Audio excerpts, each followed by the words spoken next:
Yes and glory YouTube channel के online platform पे मैं एसएन सिंह एक बार फिर से आपका हार्दिक स्वागत एवं अभिनंदन करता हूं। बीएड सेकेंड ईयर परीक्षा की तैयारी के क्रम में हम कंटिन्यू चर्चा कर रहे थे आपसे जो भी इम्पोर्टेंट टॉपिक है, जो परीक्षा में उपयोगी है, जो परीक्षा में आपसे पूछे जाते हैं कि उसको आपको किस प्रकार से लिखना है, इस पे हम कंटिन्यू चर्चा कर रहे थे और सहज, सरल और बोधगम्य तरीके से आपके साथ हम कंटिन्यू एक एक टॉपिक पे चर्चा कर रहे थे। पिछले 4-5 दिन से आपकी क्लास बाधित थे, सस्पेंडेड थे, नहीं चल पा रहे थे, लेकिन अब कल से आपका जो क्लास होगा वो कंटिन्यू चलेगा। आपको जो अभी भी इम्पोर्टेंट टॉपिक ना समझ में आया हो, उस टॉपिक को आप क्लियर करिएगा, उसको हम वीडियो आपको दे देंगे। वैसे कल से हम आपसे चर्चा करेंगे कि वृत्ति के रूप में शिक्षण, यानी वृत्ति क्या है और वृत्ति के रूप में शिक्षण क्या है। शिक्षकों के व्यावसायिक वृत्ति के विकास के लिए हम कौन कौन से उपाय कर सकते हैं, एक अच्छे शिक्षक के कौन कौन से गुण होने चाहिए, इस चैप्टर में यही सारी चीज़ें आती हैं।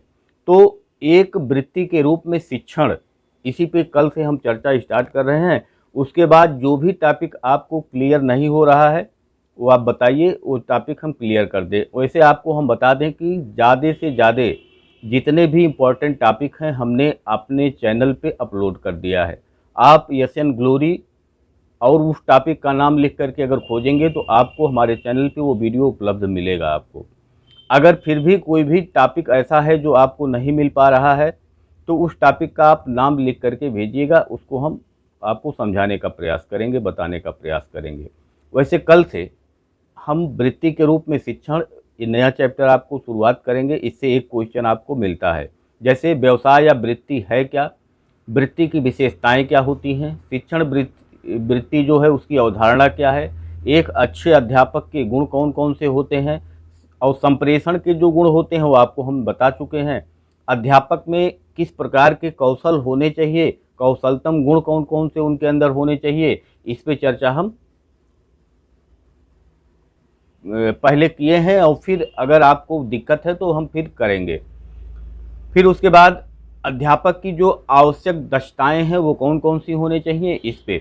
तो मतलब एक वृत्ति के रूप में शिक्षण से संबंधित जो भी टॉपिक है, इसमें जो भी हेडिंग आएगा हम उस पर कल आपसे चर्चा करेंगे। इसके बाद के क्लास में कंटिन्यू आपको कोई ना कोई इम्पोर्टेंट टॉपिक आपको मिलेगा। जैसे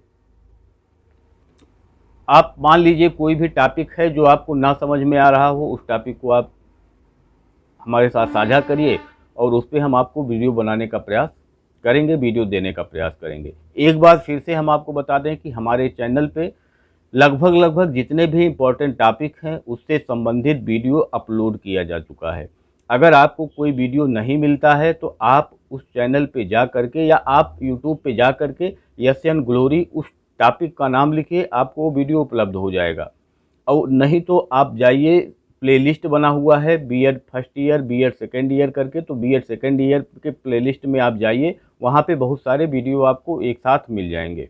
अगर कोई वीडियो आपको उस पर नहीं मिलता है तो आप हमसे साझा करिए और हम आपको उस पर वीडियो देने का प्रयास करेंगे। तो कल से आपका क्लास जो है वो फिर से कंटिन्यू होगा। कौन कौन से टॉपिक है, ये है कि क्लास आपको अब 3, 4, 5 इस टाइप से मिलेंगे, क्योंकि गोरखपुर यूनिवर्सिटी का जो है वो एग्ज़ाम डेट आ चुका है। सिद्धार्थ विश्वविद्यालय का बहुत जल्द ही आने वाला है। तो आप कंटिन्यूअस वीडियो को देखते रहिए और अपनी तैयारी को और पुख्ता कीजिए। तो गोरखपुर विश्वविद्यालय से संबंधित जो गोरखपुर विश्वविद्यालय का सिलेबस है वही सिलेबस पूरा का पूरा आपके सिद्धार्थ यूनिवर्सिटी का है।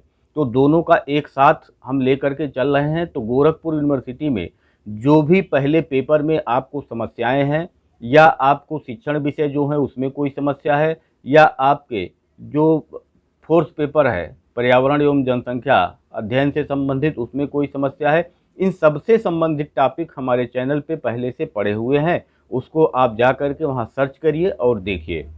फिलहाल कल से फिर से क्लास हम स्टार्ट करने वाले हैं। आपको अगर कहीं पे समस्या है, कोई भी समस्या है, तो उस टॉपिक को आप दीजिए और उस पर आप, ये है कि जो इम्पोर्टेंट है वही टॉपिक आप बताइएगा, कोई टॉपिक मत बताइएगा। आपको अब 3, 4, 5 इस टाइप से क्लास डेली मिलेंगे। छोटे छोटे क्लास मिलेंगे लेकिन कई क्लास आपको एक साथ मिलेंगे। केवल हमको कॉन्सेप्ट क्लियर करना है कि आप उस चीज़ को एग्ज़ाम में कैसे लिखेंगे। अगर उससे संबंधित कॉन्सेप्ट आपके दिमाग में है, देखिए होता क्या है कि जब आप हाई स्कूल तक होते हैं तो आपको किताब से चीज़ें रट करके आप लिखिए, वहाँ तक कोई समस्या नहीं है। लेकिन जब आप इंटर लेवल पे या ग्रेजुएशन लेवल पे या ग्रेजुएशन लेवल के ऊपर जाते हैं तो वहाँ पे आप किताब से संबंधित जो चीज़ें होती हैं उससे अलग हट करके भी अपना व्यू भी आप दे सकते हैं, क्योंकि चीज़ों को आप तब समझते हैं अच्छे से। जैसे हमने कहा कि एक क्वेश्चन आता है आलोचनात्मक व्याख्या करना। आलोचनात्मक व्याख्या जो होता है वो सबसे हायर क्लास का क्वेश्चन होता है।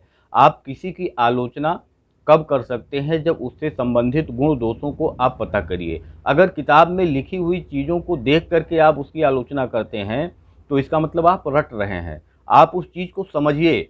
जैसे हम पूछ लें आपसे कि आज के परिप्रेक्ष्य में बौद्धकालीन जो शिक्षा प्रणाली थी उसकी क्या प्रासंगिकता है, तो प्रासंगिकता आप बौद्ध काल के पूरे शिक्षा प्रणाली को आप पढ़िए। आज का जो प्रासंगिक युग है, आज का जो वर्तमान युग है, आज का जो आधुनिक युग है, उस संदर्भ में अगर उसको देखा जाए तो कहाँ तक वो उचित होगा, इसको आप समझिए और उसको अपने वे में आप लिखने का प्रयास करिए। तो इस टाइप से चीज़ों को आप लिखिए। हेडिंग लोग रटते हैं, हेडिंग रटना नहीं चाहिए, हेडिंग आप खुद बनाइए। अगर आपको क्लियर है, सारी चीज़ें आपको पता है, तो आप हेडिंग खुद बना सकते हैं। तो रटने के जगह पे आप समझने का प्रयास करिए, खुद हेडिंग लिखने का प्रयास करिए, खुद हेडिंग बनाने का प्रयास करिए। तो इस टाइप से जब आप चलेंगे तो आपको कहीं पे कोई समस्या लिखने में नहीं आएगी। बाकी कितने पेज लिखने हैं, कैसे लिखने हैं, किस प्रकार से हम लिखेंगे तो अच्छे नंबर मिलेंगे, इस पे भी एक दिन हम चर्चा कर लेंगे। तो कल से आपका क्लास कंटिन्यू होगा। आपको जिस टाइप से क्लास मिलता था उस टाइप से ही क्लास आपको मिलना प्रारंभ हो जाएगा। तो आप कल से फिर से एक बार चैनल पे आकर के विजिट आप कर सकते हैं। आज के लिए केवल ये सूचना देना था कि कल से क्लास फिर से कंटिन्यू होगा। धन्यवाद, नमस्कार।